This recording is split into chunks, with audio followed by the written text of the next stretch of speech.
दोस्तों आज की इस वीडियो में हम बात करने वाले हैं जो आईपीओ आज खुले हैं, जैसे कि ममता मशीनरी खुल गया है, डैम हो गया है एंड जो भी आज खुले हैं उनके बारे में तो हम बात करेंगे ही कि उनमें क्या करना चाहिए, किस तरीके की सिचुएशन है। लेकिन साथ में हम ये भी बात करेंगे कि जिन आईपीओ की आज लिस्टिंग हो गई है, जैसे कि आईकेएस की लिस्टिंग हो गई है, आईजीआई का अलॉटमेंट हो गया है, उनमें क्या हो सकता है, क्या सिचुएशन उनमें बन सकती है। आज की इस वीडियो में हम उसके बारे में भी चर्चा जो है करने वाले हैं।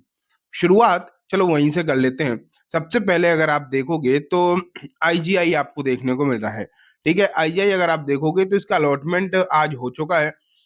सब लोगों ने चेक कर लिया होगा, मुझे नहीं मिला है। मैं आपको बता दूं, मैंने 3 इसके भी लगाए थे और 3 आईकेएस के भी लगाए थे और ना ही आईजीआई मिला एंड ना ही आईकेएस मिला। तो यहाँ तो सिचुएशन कुछ इस तरीके की देखने को मिली है कि ये तो पर्टिकुलरली नहीं मिल पाया। लेकिन उम्मीद ये है कि चलो कोई बात नहीं, नहीं भी मिला तो आगे देखेंगे। अभी तो 3 आईपीओ और खुले हैं, उनमें देखेंगे सिचुएशन क्या है। लेकिन हाँ, मुझे जहां तक लगता है, देखो मार्केट का मूड माहौल थोड़ा सा गड़बड़ ही दिखाई दे रहा है। तो जहां तक लगता है ना, अगर आप अगर प्रॉफिट भी बांध लोगे तो कोई दिक्कत नहीं है। अगर हम आईकेएस की बात करें तो एक बेहतरीन प्रीमियम पर ये काउंटर मतलब आईपीओ जो है लिस्ट होता हुआ दिखाई दिया है। अगर हम देखें तो लगभग 43% के आसपास देख पा रहे हो, 43% का प्रीमियम जो है इसे मिला है। और ये अपने आप में एक बेहतरीन प्रीमियम बोल सकते हैं। लिस्टिंग गेन जो है, जहां इसके भी उम्मीदें तो वही 25-30 की दिखाई दे रही थी ना, लेकिन मिला कितना, लगभग 43%। और ये कहीं से कहीं तक भी खराब नहीं है, बहुत आप ये कह सकते हो बहुत अच्छी सिचुएशन देखने को मिली है। इस तरीके की सिचुएशन मतलब कुछ ही आईपीओ में देखने को मिलती है। लेकिन अभी मूवी की एक बहुत बेहतरीन रिटर्न देखा गया, हम सबने देखा। उसके बाद आपको विशाल में भी बढ़िया रिटर्न मिले, साई में भी कंपैरेटिवली अच्छे ही रिटर्न मिले, कोई दिक्कत नहीं है। ठीक है, लेकिन यहाँ पर जो है, मुझे जहां तक लगता है प्रॉफिट बांध लेना ही सही रहता है इस तरीके के आईपीओ में। क्योंकि चलो लिस्टिंग गेन वगैरह तो अच्छी मिल गई, लेकिन आगे की उम्मीद है एक झटके से इतनी नहीं रहती, और थोड़ा वो ऊपर नीचे तो होता है, तो प्रॉफिट लेने में कोई हर्ज नहीं है। लेकिन अब बात आती है आईजीआई की। आईजीआई का तो खैर ये आप मान के चलिए अलॉटमेंट इसका भी हुआ है। अब इसकी जब लिस्टिंग होगी कल, तब देखते हैं कि क्या सिचुएशन बनकर आती है। लेकिन फिलहाल इसकी अगर आप जीएमपी देखोगे तो 25% के आसपास की जीएमपी तो यहाँ भी दिखाई दे रही है। तो ओवरऑल सिचुएशन तो अगर आप देखोगे तो यहाँ भी आपको अच्छी ही देखने को मिल रही है। एंड यही सिचुएशंस आपको बाकियों में भी देखने को मिल रही थी। लेकिन हुआ क्या है कि जीएमपी जितनी चल रही थी उससे ज्यादा अच्छे पे ही खुला है आज। तो अगर आप देखो तो मार्केट की सिचुएशन भी अच्छी नहीं है, मार्केट भी पिछले 2-3 दिनों से डाउन ही है।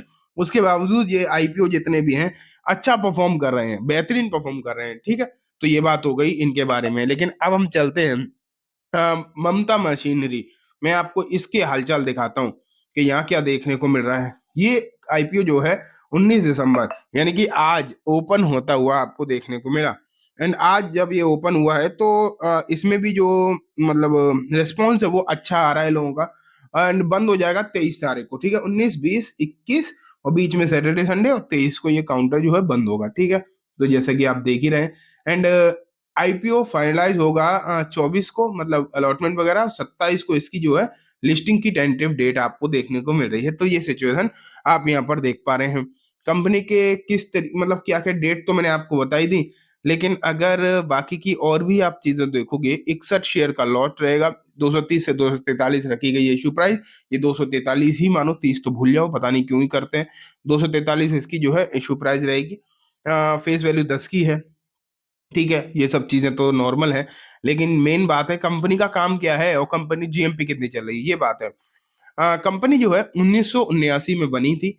और ये एक एक्सपोर्ट मतलब मैन्युफैक्चर करती है एंड एक्सपोर्ट करती है machine, plastic bag pouch packaging वाली मशीन, एक्सट्रूजन इक्विपमेंट वाली मशीन को जो है ये कंपनी मैन्युफैक्चर करती है एंड एक्सपोर्ट करती है।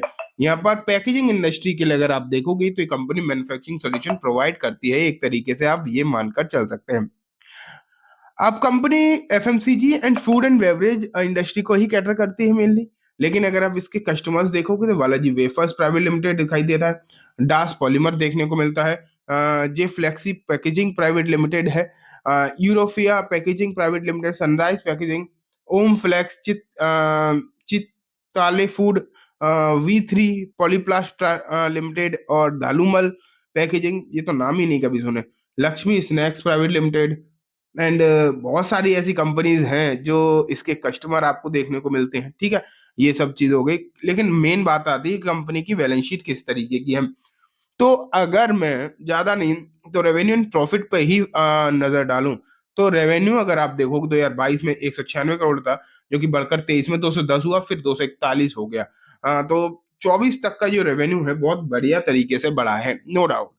और जून का भी हम डिस्कस करेंगे।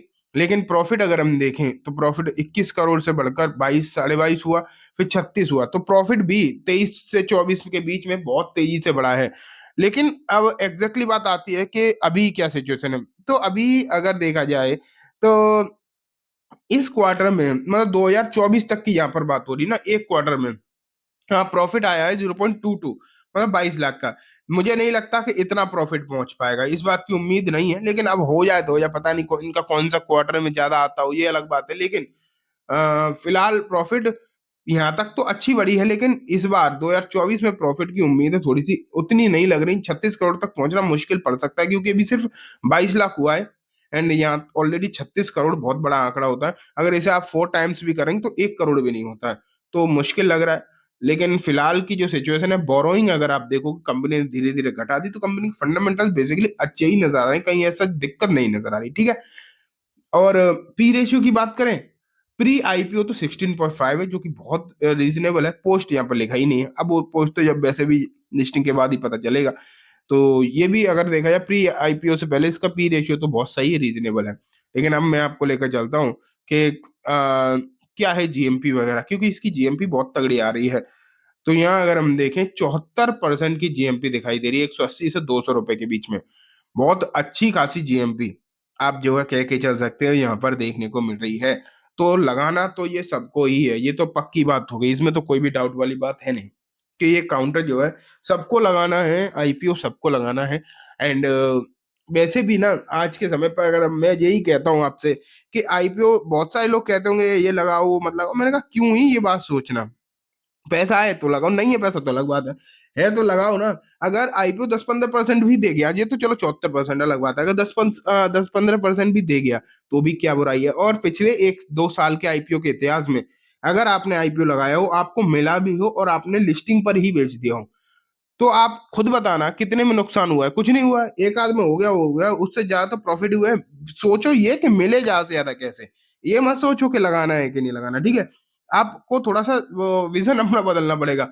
इस पर कोशिश करो कि ज्यादा से ज्यादा मिलना चाहिए, कैसे चांसेस जो है मिलने के बढ़े। और उसके लिए आपको डीमैट अकाउंट खुलवाने पड़ेंगे अलग अलग मेंबर्स के नाम से।